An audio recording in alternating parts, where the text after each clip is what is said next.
Shalom à tous et à toutes, chers internautes. Bienvenue à l'étude du livre de Daniel.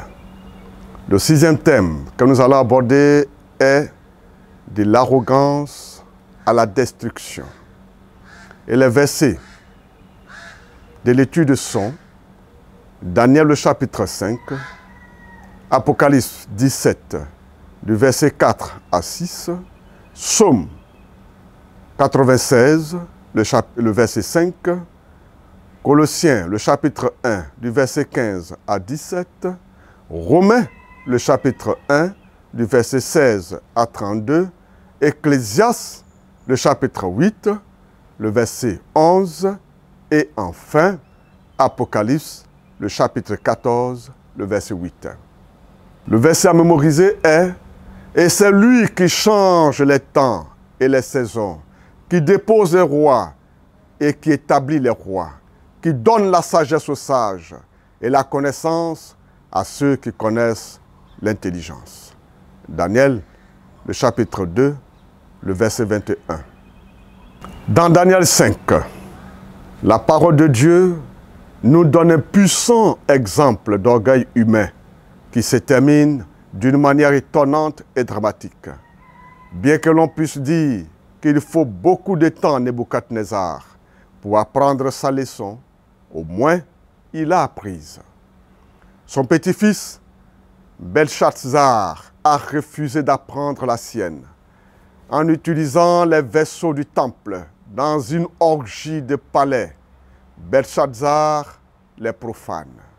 Un tel acte de profanation équivaut non seulement à un défi à Dieu, mais aussi à une attaque contre Dieu lui-même.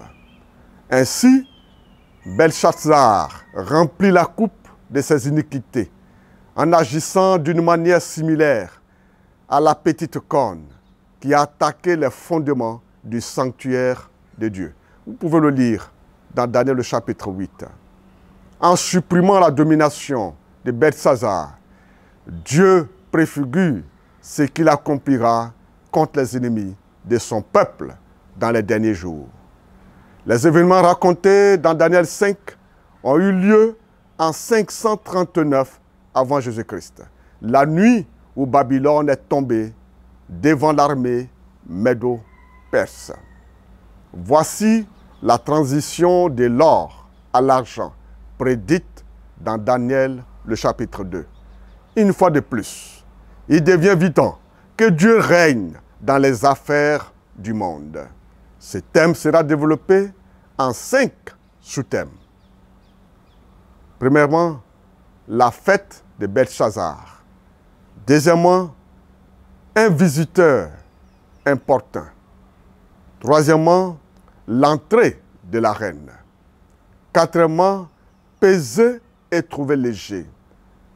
Et enfin, la chute de Babylone. Et comme à l'accoutumée, comme toujours, nous terminerons par une réflexion avancée. Suivez-nous pour en savoir plus sur ce thème et le livre de Daniel. Toutefois, si vous êtes intéressé par nos cours bibliques sur le livre de Daniel ou de l'Apocalypse, appelez-nous ou écrivez-nous à cette adresse qui s'affiche au bas de l'écran. Que Dieu vous bénisse.